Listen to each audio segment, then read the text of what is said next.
In the aftermath of the Second World War, prosecutors at the historic war crimes trials admitted one terrible truth. It was almost impossible to comprehend that, in what was supposed to be the most advanced century in human history, human beings had been capable of inflicting such depth of cruelty on one another. For years, the Nazi regime had operated under a mission they described as cleansing the nation, convinced that Germany's strength depended on cutting away what they labeled as diseased elements of society.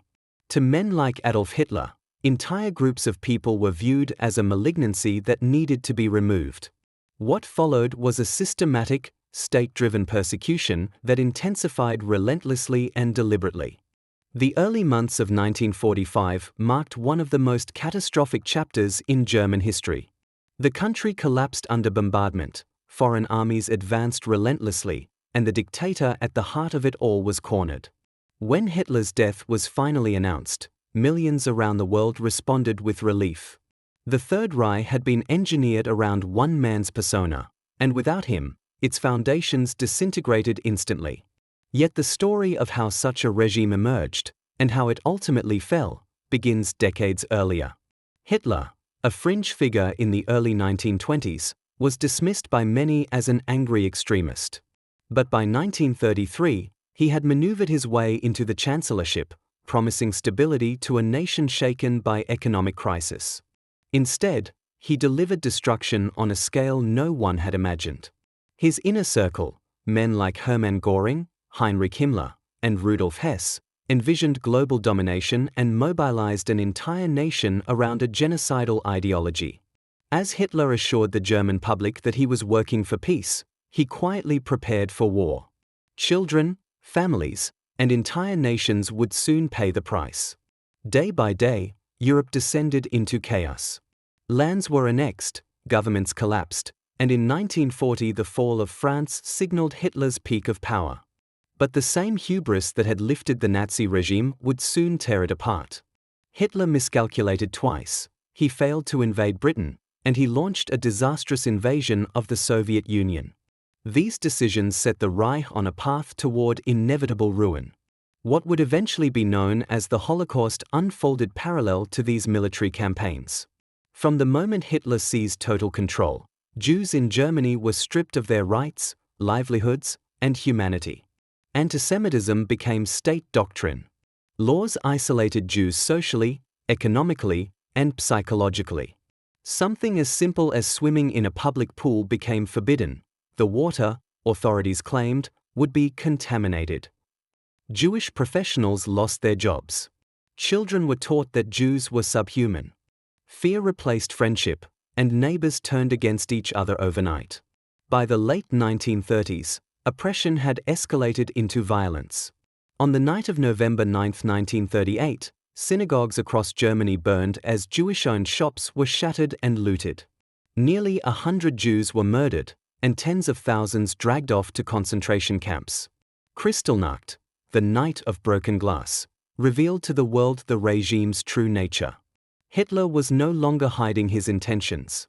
After war began in 1939, the Nazi leadership moved quickly from discrimination to annihilation. Mass shootings in Eastern Europe became routine. The T4 euthanasia program, originally designed to murder disabled Germans, laid the groundwork for industrialized genocide. By 1941, top Nazi officials, acting on Hitler's directives, formalized a plan to completely eliminate Europe's Jewish population.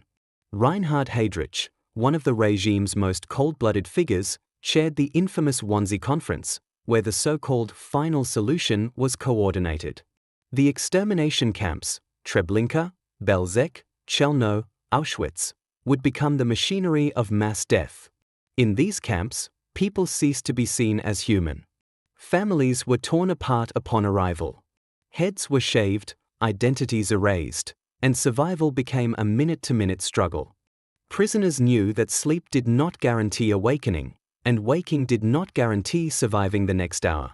For many, the only strategy was to stay invisible, unnoticed, and painfully silent.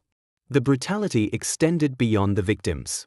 Even some perpetrators found themselves psychologically breaking under the burden of their own crimes, prompting Nazi leaders to devise more efficient killing methods, not out of mercy for the victims, but to spare the minds of the murderers. Gas chambers and mobile killing units became tools for an ideological nightmare. By 1945, the Nazi Empire was disintegrating. The Soviets approached Berlin from the east, the Western Allies from the west. Chaos consumed the capital. Streets were filled with executions, fires, and suicides. Hitler, refusing to face the world he had devastated, retreated underground into his bunker. In those final days, he married Eva Braun, and then, as Soviet troops closed in, the pair killed themselves. Their bodies were burned in the rubble above. With the dictator gone, his lieutenants scrambled to escape judgment. Göring assumed he could negotiate with the Allies due to his past accomplishments. Himmler, architect of the SS and the concentration camp system, attempted to disguise himself and flee. Joseph Goebbels, the regime's chief propagandist, murdered his 6 children before taking his own life alongside his wife. For many high-ranking Nazis, death was preferable to accountability. But the Allies had no intention of letting the architects of genocide slip away. In 1943, the Allied nations had signed the Moscow Declaration, promising to hunt Nazi war criminals to the ends of the earth. When Germany capitulated, surviving members of Hitler's government were captured and brought to face justice. The city chosen for these trials carried heavy symbolism: Nuremberg, where the regime once staged its grand rallies and where the racist Nuremberg laws were born. In August 1945, representatives from the United States, Britain, France, and the Soviet Union agreed on a joint legal framework to prosecute the most responsible Nazi leaders. The International Military Tribunal, known today as the Nuremberg Trials, became the world's first international criminal court. Its message was unmistakable: genocide, aggressive war, and crimes against humanity would never again be tolerated without consequence. The proceedings were broadcast globally. For the first time, the horrors of the Holocaust and the brutality of Nazi rule were laid bare in a courtroom. Survivors testified. Documents were presented. Photographs of mass graves and gas chambers confronted the world with the evil that had been engineered behind closed doors. The defendants faced charges of war crimes, crimes against peace, and crimes against humanity. Their defense teams were permitted to speak, not because they deserved sympathy, but because the Allies sought to demonstrate that justice, not vengeance, defined the post-war world. The trials affirmed a powerful principle: even the highest leaders of a nation are not above the law.